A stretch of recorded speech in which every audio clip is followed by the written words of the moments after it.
So what will it be like playing the first game in Provo to start the PDL season at home?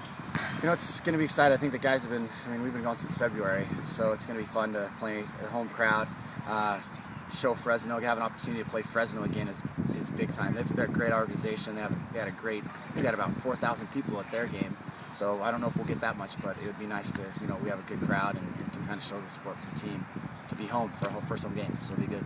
What did you learn in the first game that you hope to apply Friday? They possess the ball well, Fresno does. They look for the opportunities that they can get, and the one thing, they've got some guys up top that can hold the ball pretty well, so for us, it's more on our side, possessing a little bit more, and then using our width, because we're going to have a bigger field, and we're going to be able to use that to our advantage. So. Typically, BYU's had a really good home field advantage. Other than having good teams, what is it about playing in Provo that is advantageous? I think when you're sleeping in your own bed and you're at home, and that always helps. The traveling at times, when we played against Fresno, we had to leave at in the morning, and then we get to play that game at night. So that does get you a little bit. So not to be able to have that travel, and your legs are a little bit there, so that helps a lot. And I think it's just the atmosphere of BYU in general.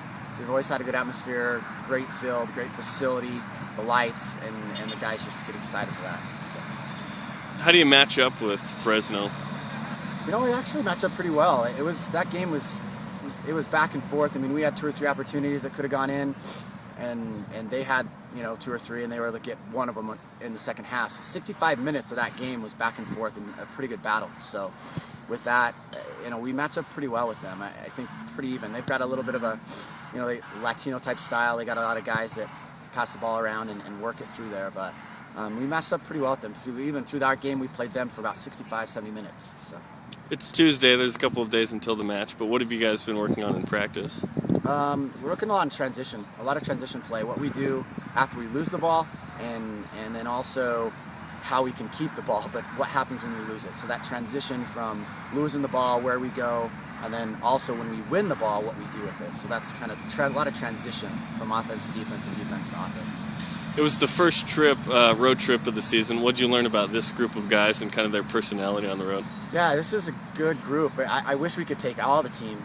It was we had that opportunity in Puerto Rico to kind of see everybody together and to have those opportunities for the team to get to know each other. But this trip there was even a lot more opportunities for that. So it was good to see, the team working together outside the field too. It was kind of nice to see just how they interacted and the traveling with that. So. I heard BJ Pugmire's house was a fun time. Yeah, it's always good. We love when we travel. A lot of times there's families and parents and others around, and it's always fun to kind of be in that environment and almost like you're hanging out at somebody's house, and we were able to have that at BJ's house.